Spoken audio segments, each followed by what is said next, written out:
یوں لگ رہا تھا جیسے کسی نے نمک کی پہاڑی چائے میں ڈال دیا ہو۔ وہ جب وہاں پر اپنی اسکوٹی کی بات کرنے آئی تھی، سکندر کا بگڑا ہوا منہ دیکھ کر فوری وہاں سے دوڑ لگا دی۔ اس کے جانے کے بعد سکندر نے بے چینی سے اپنی پیشانی کو مسلا۔ غصہ اتارنے کے لیے وہ نہانے چلا گیا۔ جب فریش ہو کر باہر نکلا تو اس کی نظر بسکٹ کی پلیٹ پر پڑی۔ اسے میٹھا بہت پسند تھا، لیکن جیسے اس نے پہلا بسکٹ منہ میں ڈالا، اس کے چہرے کے زاویے ایک بار پھر سے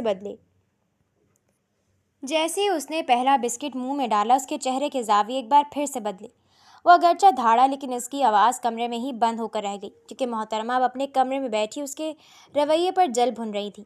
اس کے ساتھ ساتھ اس نے بنٹی سے بھی اپنا حساب کتاب برابر کرنے کی کوشش کی، لیکن وہ حد سے زیادہ چلاک انسان اپنے کمرے کا دروازہ بند کر کے بیٹھا ہوا تھا، کیونکہ وہ جانتا تھا کہ اس نے کیا کیا ہے۔ مینا نے کافی دیر تک اسے پیار سے بھی مخاطب کیا، لیکن بنٹی نے اس کی باتوں پر یقین کر کے دروازہ نہیں کھولا۔ اسے معلوم تھا کہ ادھر وہ دروازہ کھولے گا اور ادھر وہ اس کے بالوں کا شکار کرے گی۔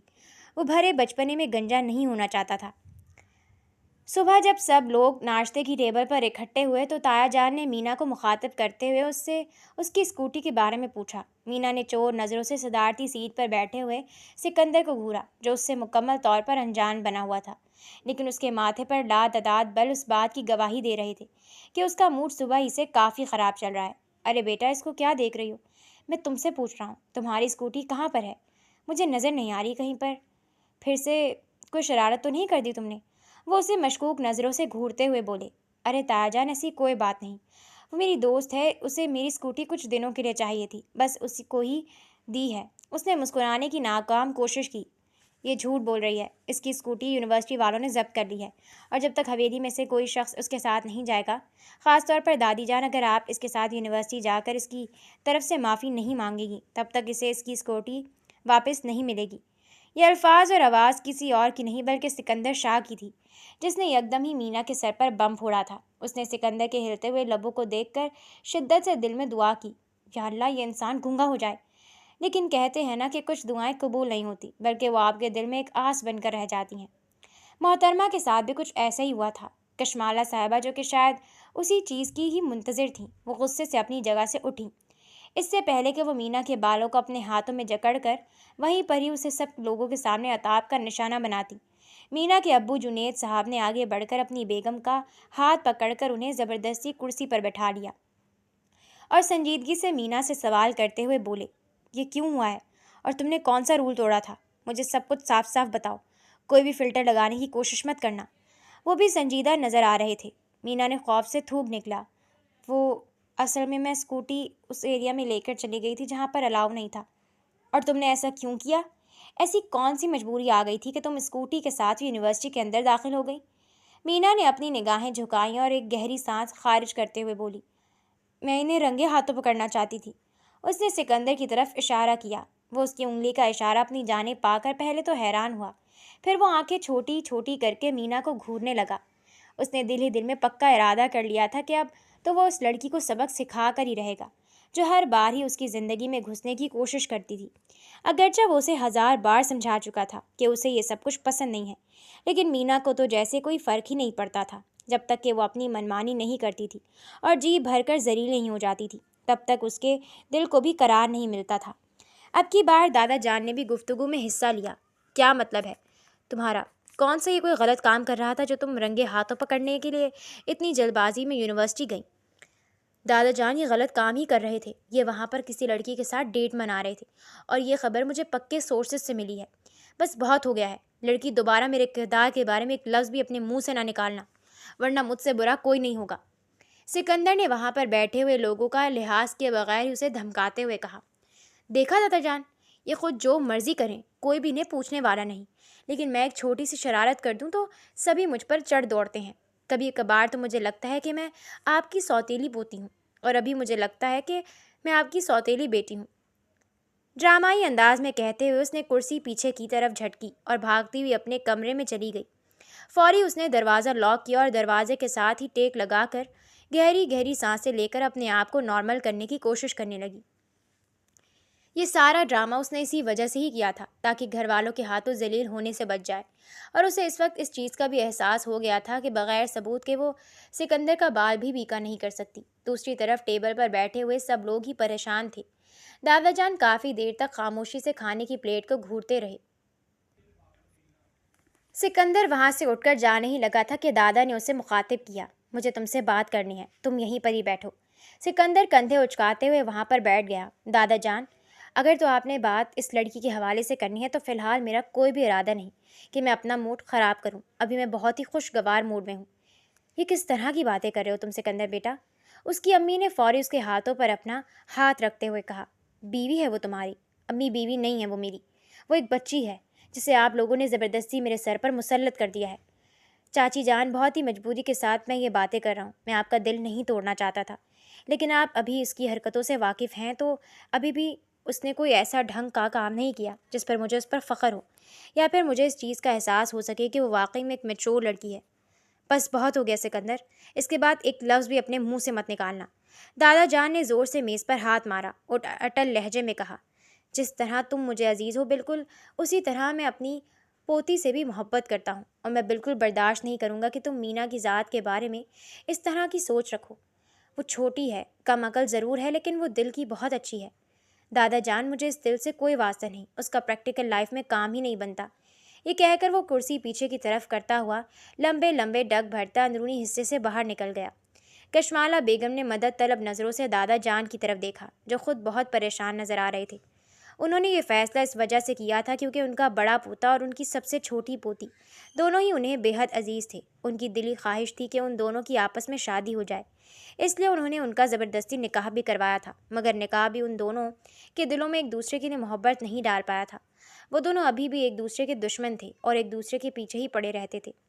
کشمالہ بیگم اپنی بیٹی کی حرکتوں سے عاجز تو تھیں، لیکن اب انہیں اپنی بیٹی کے لیے پریشانی بھی ہو رہی تھی۔ وہ اسے کسی بھی صورت ایک ایسے شخص کے حوالے نہیں کر سکتی تھی جو ان کی بیٹی کی قدر کرنا جانتا ہی نہیں تھا۔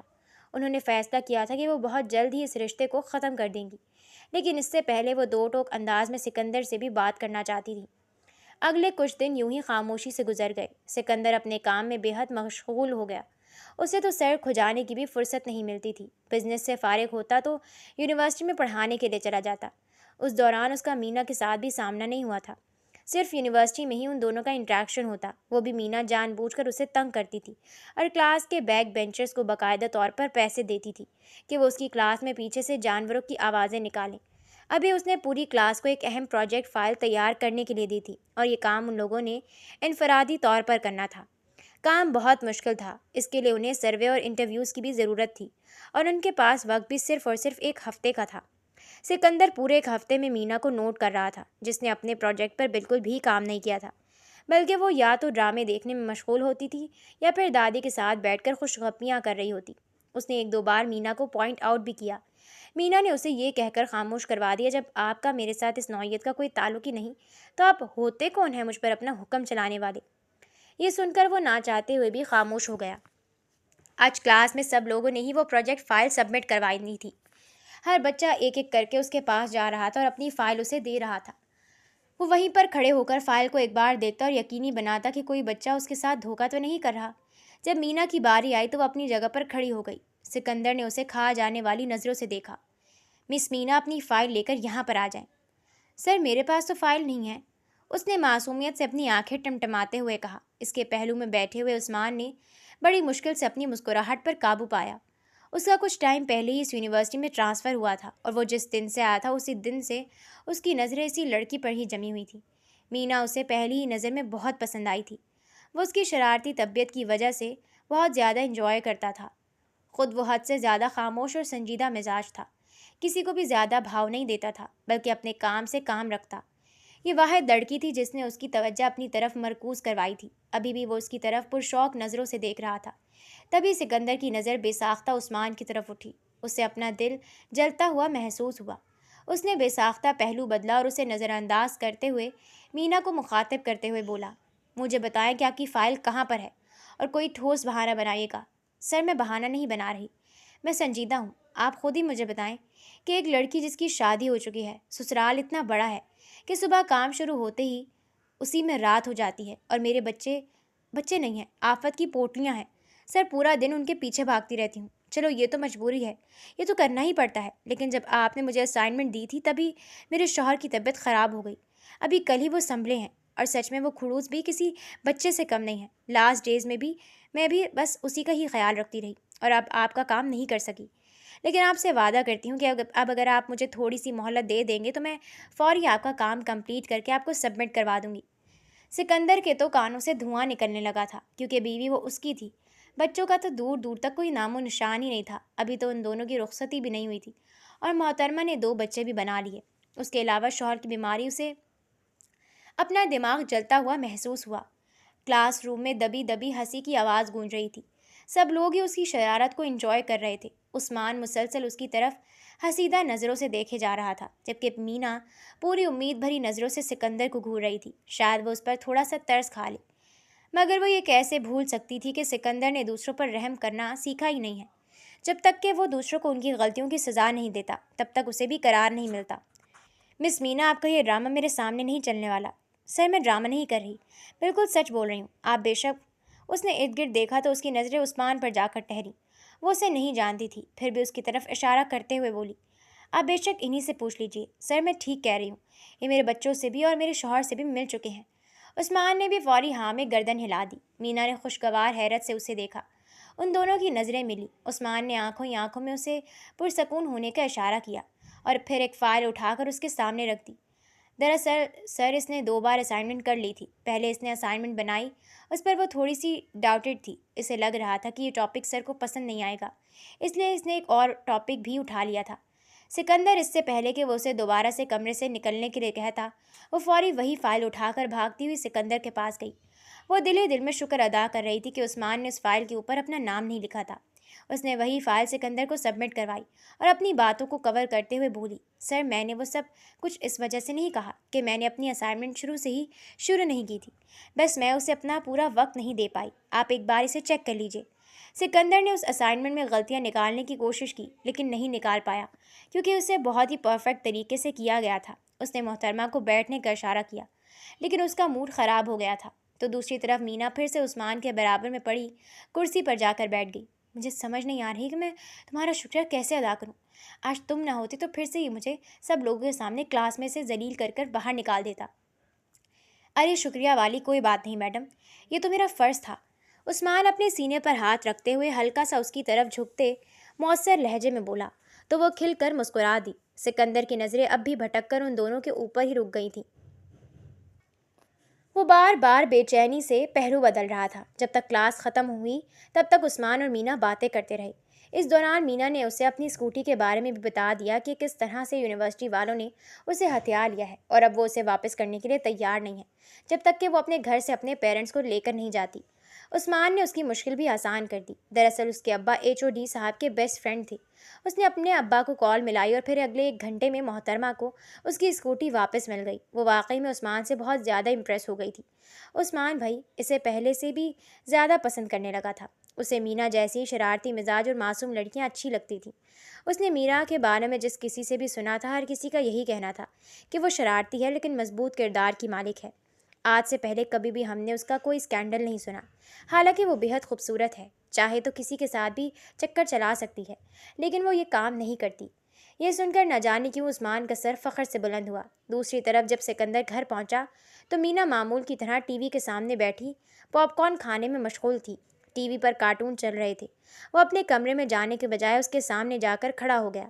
مینا نے ناگواری سے اس کے چہرے کو گھورا اور ہاتھ کے اشارے سے اسے سائڈ پر ہونے کے لیے کہا۔ جب وہ اپنی جگہ سے 1 انچ بھی نہیں ہلا تو وہ تنگ ہوتے ہوئے بولی، کیا کر رہے ہیں آپ؟